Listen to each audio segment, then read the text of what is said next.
আসসালামু আলাইকুম, সবাই কেমন আছেন? এটা হচ্ছে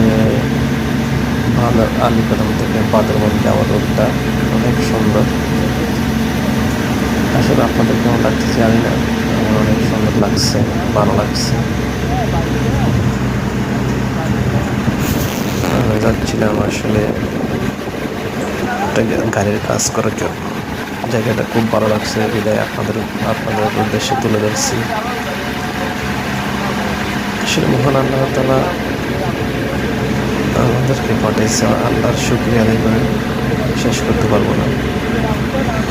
আল্লাহর যে এত সুন্দর পৃথিবী বানাইছে, অনেক কিছু করছে, অনেক কিছু দেখার মতো আছে আমাদের দেশে। খুব ভালো লাগছে। অবশ্যই সাপোর্ট করবেন সবাই।